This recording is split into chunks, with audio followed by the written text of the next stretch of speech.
Bonjour, bienvenue dans la série sur les échecs.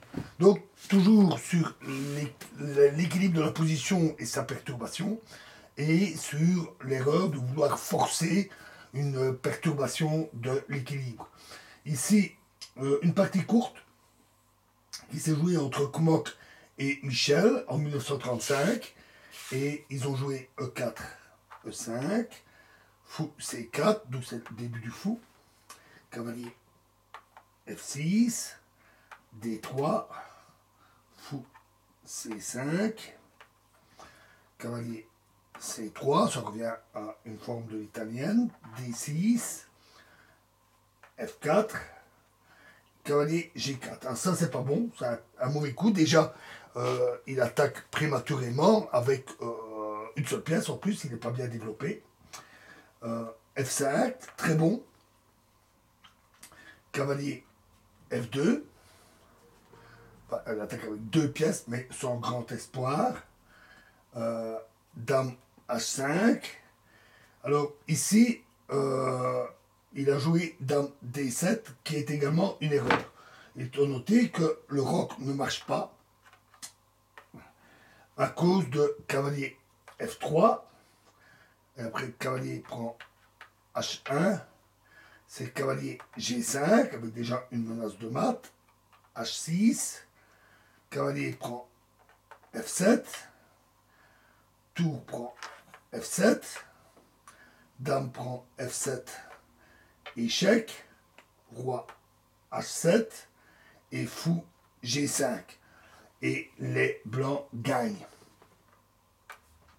Revenons à notre position.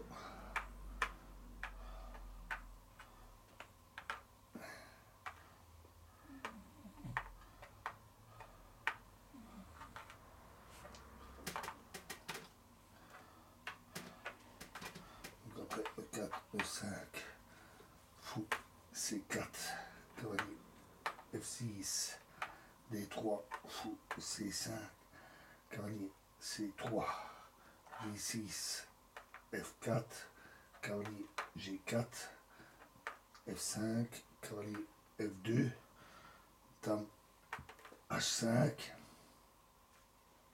Par contre, les noirs auraient pu jouer G6, alors dame H6, et cette fois cavalier G4, un très bon coup. Et dame, après dame G7, dame F6, ce qui offre aux noirs de bonnes chances de sauvetage.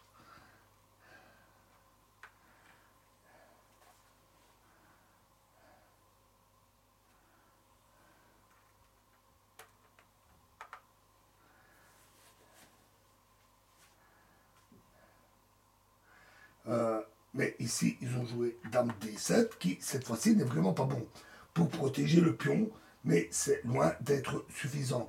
Fou E6, un très bon coup. Si maintenant dame E7, alors cavalier D5.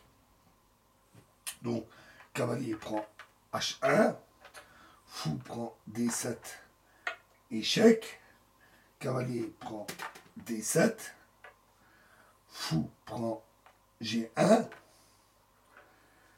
Cavalier prend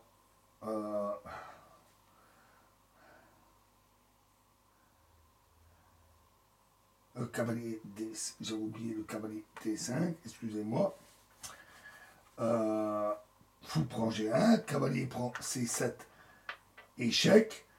Roi D8, cavalier prend A8, F6, fou, pardon, cavalier prend A8, F6 et fou D2, et les noirs abandonnèrent leur déficit matériel catastrophique ne leur permet plus de faire quoi que ce soit.